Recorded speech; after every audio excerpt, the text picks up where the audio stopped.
ચાલુ સભા દરમિયાન વીજળી ગુલ થઈ ગઈ હતી, એ શું લાગે છે? પૂર્વ આયોજિત કાવતરું હતું કે સરકાર આ જન આક્રોશ યાત્રા જ્યારથી નીકળી, મહિલાઓ દારૂ છડે ચોક મળે છે, દારૂના નામે હપ્તા ગાંધીનગર સુધી પહોંચે છે, ડ્રગ્સનો ફેલાવો એટલો વધ્યો છે કે યુવા પેઢી બરબાદ થઈ રહી છે, રસ્તામાં ખાડા છે, ભ્રષ્ટાચાર છે, ખેડૂતો આત્મહત્યા કરે છે, મહિલાની ઇજ્જત લૂંટાય છે, કાયદો વ્યવસ્થાની પરિસ્થિતિ ભાગી ગઈ છે, આદિવાસીઓના પ્રશ્નો છે.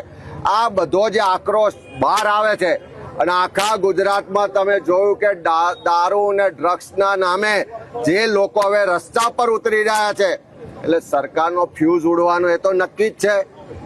એમનો ફ્યુઝ ઉડે છે, કોંગ્રેસની જન આક્રોશ યાત્રા આગળ વધે છે એમ એમનું બીપી હાઈ થાય છે. એટલે કોંગ્રેસના નેતાઓ કે કાર્યકરો કે પ્રજાને બોલતા બંધ કરવા કદાચ સરકારના ઈશારે આ લાઇટો બંધ કરતા છે, પણ મારે સરકારને કહેવું છે કે લાઇટો બંધ કરવાથી હવે કોંગ્રેસનો કાર્યકર ચૂપ નથી રહેવાનો. લાઇટો બંધ કરવાથી હવે તમે ગુજરાતના લોકોનો અવાજ કે આક્રોશને દબાવી નહીં શકો. આ જન આક્રોશ યાત્રાના માધ્યમથી અમે આખા ગુજરાતના લોકોને જગાડીશું, આખા ગુજરાતના લોકોના અવાજને બુલંદ કરીશું.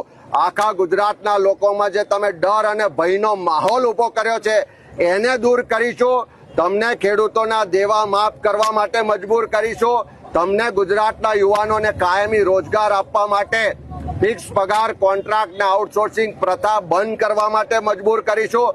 તમને આ દારૂના ડ્રગ્સના હપ્તા લેતા બંધ કરીશું અને હપ્તાખોરોને ખુલ્લા પાડીશું, ભ્રષ્ટાચારીઓને જેલના સળિયા પાછળ નાખીશું.